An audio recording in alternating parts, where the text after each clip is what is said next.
This is the beginning of a basic DSP platform. So what we have here is a function generator. Everything here is running off these 16 volt batteries going into the voltage regulator, which is about 140 degrees. It's not that hot, but it's the hottest thing on any of these boards, fair enough. So that drops it down to 9 volts, which allows us to power this kind of garbage function generator, but I only need it for a couple of signals, and I've got all that over there. I just don't really feel like moving things every time I have to program this. So everything is running off of the battery, like I said. We've got the input signal going into this basic amplifier. Let's see, NE5532 I believe is what it was. It was originally an LM358, but the crossover distortion on that was kind of garbage. So we got the signal going in, and then we've also got a LM386 power amplifier right there, which I plan on using later, but it's not really being used right this second. But signal's going in, being conditioned a bit by that amplifier, and then so the gain op amp obviously is going to change the amplitude of the triangle wave there. But we're not just measuring the output of the triangle wave. What we're measuring is the triangle wave is going into this STM32 nuclear board.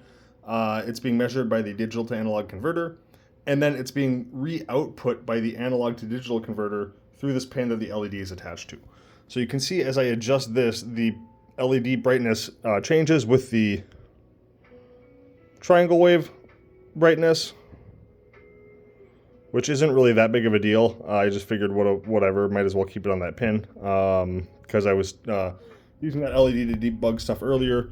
But yeah, it's also a little bit of an indicator of whether or not it's working properly. But as you can see, when we get higher up, even with the triangle wave, it gets brighter. And yeah, we can swap the function generator, this little garbage one, to sine wave. And then we've got a sine wave. And this is mostly what I'll be testing with. So it's not too bad. It's not the best sine wave ever, but it's not horrible. But the triangle wave was just nice for now. So I'm gonna put it back on that. But yeah, so this is currently set up to start writing just basic digital signal processing algorithms, random filters, Fourier transforms. This should be able to take in most audio signals right now and output them. So I should be able to fill arrays of values with those audio signals, and then do digital signal processing on them and output them. So once again, right now, all that's going on is the function generator is generating a triangle wave. It's going into this analog op amp. I'm really doing that for like noise rejection and a little bit of proportional gain.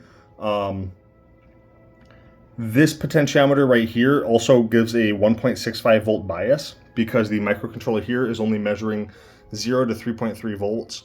And if I didn't have a bias on there, it would clip the bottom of my waveforms. So that one is just there to give a bias. This one here is for gain on the input,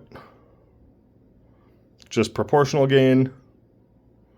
And this is supposed to be a relatively low bandwidth system just to learn signal processing. So really looking forward to seeing what happens with this.